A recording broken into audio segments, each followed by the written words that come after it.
Kennst du schon mein neues Projektfahrzeug, den Traxxas TRX 6? Wenn nicht, dann solltest du dieses Video auf keinen Fall verpassen. Wir schauen uns heute an, was kann dieser gebrauchte TRX 6 im Gelände. Viel Spaß bei diesem Video.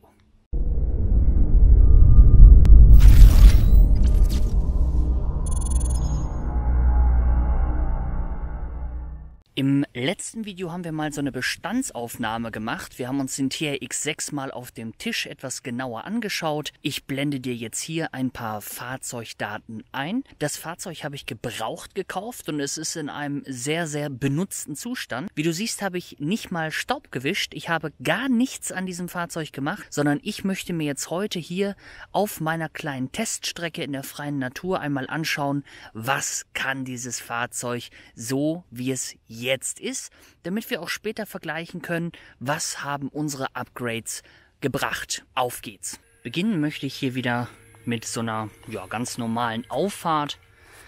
Bisschen Steine dazwischen, jetzt nicht wahnsinnig steil, also sollte kein Problem sein. Wichtiger Hinweis an der Stelle, das vordere Differential von dem Fahrzeug ist durchgehend gesperrt. Ich werde Bescheid sagen, wenn ich auch die hinteren beiden Achsen sperre.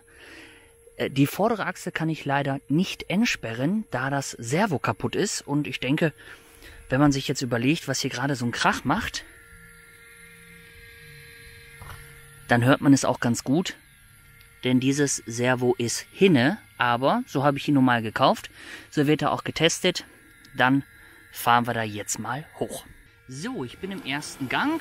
Vordere Differential, wie gesagt, ist gesperrt.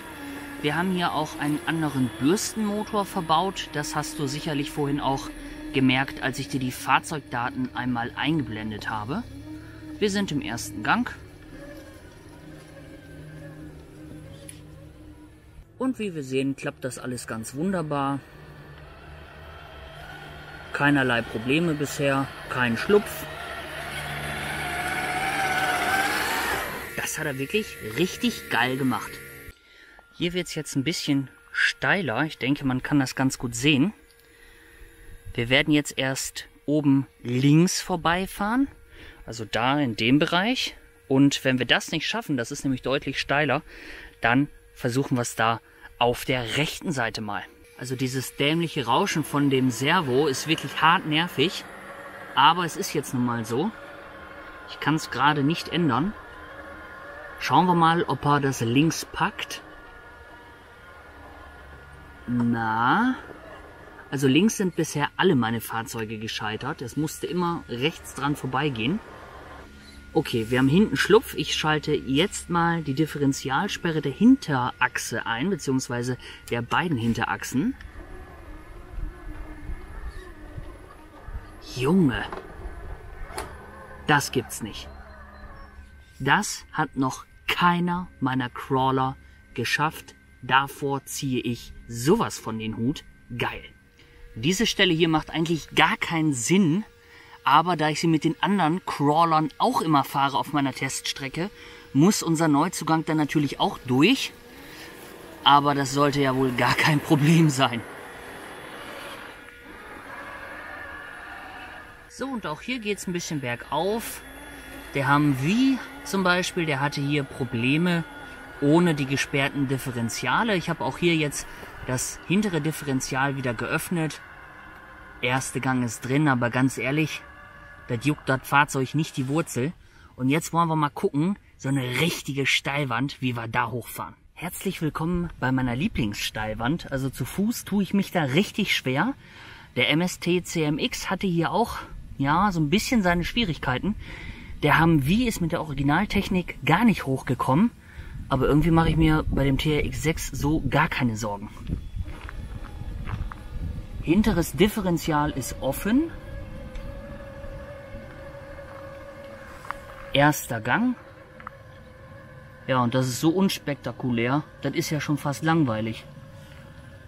Dann drehen wir mal da oben und fahren wieder runter.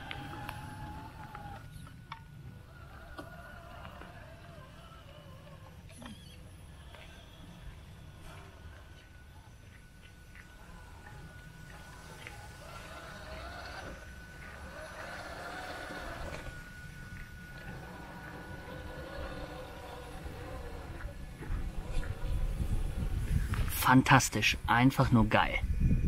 An dieser Stelle zeige ich immer gerne den maximalen Neigungswinkel von einem Fahrzeug.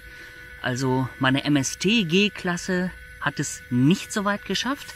Das hier ist schon wirklich beeindruckend. Fahren wir mal vorsichtig ein Stück. Und der macht echt nicht den Eindruck, als wenn er seitlich wegkippen will. Also bisher bin ich wirklich beeindruckt, auch von diesem Fahrzeug in einem wirklich hart gebrauchten Zustand. Jetzt wird es einmal richtig haarig. Hier kommt es so ein bisschen auf die Spurbreite drauf an und dann noch auf den Grip. Ich will hier in so einer Felsspalte den Berg hochfahren. Das hat tatsächlich noch gar kein Crawler geschafft. Jetzt mache ich hier direkt schon die hintere Sperre rein, weil ich glaube, ohne dem geht es nicht. Aber ich glaube, dafür ist das Fahrzeug zu breit hier an der Stelle. Wir gucken mal.